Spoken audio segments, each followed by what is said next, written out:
สวัสดีค่ะใครๆก็เข้าครัววันนี้นะคะจะพาเพื่อนๆค่ะมาทำเมนูหมูสับนึ่งปลาอินทรีเค็มค่ะสำหรับเพื่อนๆคนไหนนะคะที่ชื่นชอบการรับประทานปลาอินทรีเค็มอยู่แล้วเนี่ยต้องห้ามพลาดเลยค่ะ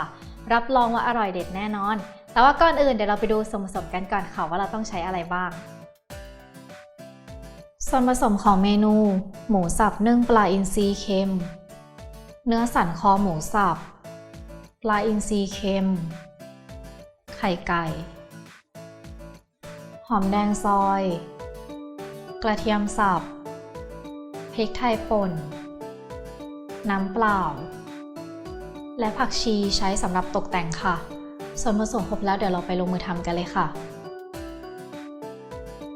เดี๋ยวเราจะมาเริ่มทำขั้นตอนแรกของเมนูหมูสับนึ่งปลาอินทรีเค็มกันเลยนะคะสำหรับขั้นตอนนี้ค่ะก็ไม่มีอะไรยุ่งยากเลยนะคะก็นำตัวหมูสับนะคะวันนี้เลือกใช้เป็นสันคอหมูนะคะเพราะว่าเขาจะให้เนื้อสัมผัสที่มีความนุ่มมากกว่านะคะเพราะว่ามันจะมีมันด้วยเนาะก็ซื้อมานะคะแล้วก็นำมาสับเองหรือว่าถ้าหากใครไม่ชอบนะคะสามารถที่จะเปลี่ยนเป็นเนื้อส่วนอื่นได้นะคะแล้วก็นี่ค่ะเป็นเนื้อปลาอินทรีเค็มนะคะอันนี้ที่ยังไม่ได้ทอดหรือว่านำไปนึ่งนะคะเป็นเนื้อปลาอินทรีเค็มสดนะคะก็นำมาคลุกเคล้าค่ะให้เข้ากันเลยหรือว่าถ้าแบบอยู่บ้านอะไรเงี้ยเราทำกินเองเนาะก็อาจจะใช้มือขยำเลยก็ได้นะคะเพราะว่ามันจะทำให้ตัวเนื้อปลาเนี่ยเข้ากันดีกับหมูสับมากกว่าหลังจากนั้นนะคะเราก็จะใส่ไข่ไก่ค่ะลงไป1ฟองแล้วก็คนให้เข้ากันค่ะ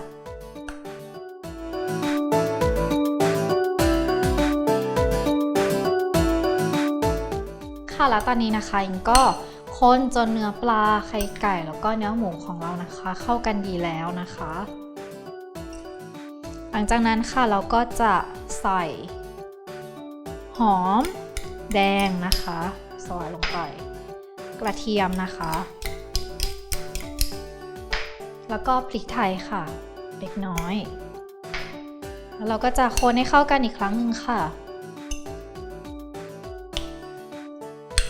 เมื่อเราคนจนส่วนผสมทุกอย่างนะคะเข้ากันดีแล้วค่ะเดี๋ยวเราจะนำไปปั้นแล้วก็นำไปนึ่งกันเลยค่ะ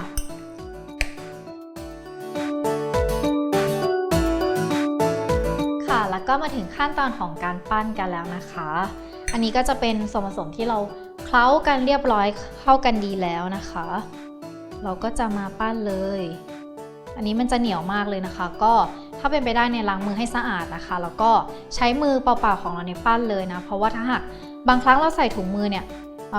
พวกตัวเนื้อหมูอะไรเงี้ยมันจะติดไปกับถุงมือหมดนะคะก็อาจจะนำมือนะคะชุบน้ำเล็กน้อยนะคะแล้วก็ปั้น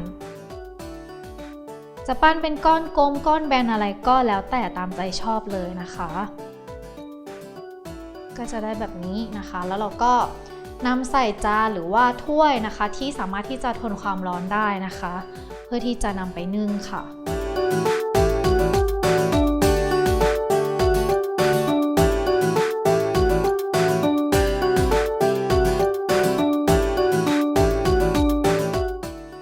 ก็เสร็จเรียบร้อยแล้วนะคะ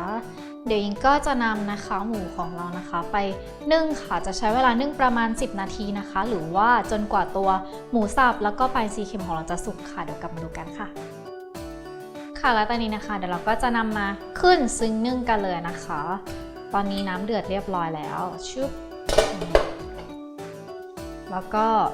ยกขึ้นนึ่งเลยหลังจากนั้นนะคะอิงก็จะนำตัวน้ำนะคะมาใส่ลงไปในถ้วยเล็กน้อยนะคะเพื่อหล่อไว้เนาะไม่ให้มันแบบติดจานอะไรมากมายนะคะแล้วก็ปิดฝาได้เลยรอจนกว่าจะสุกแล้วก็เดี๋ยวกลับไปเสิร์ฟกันค่ะ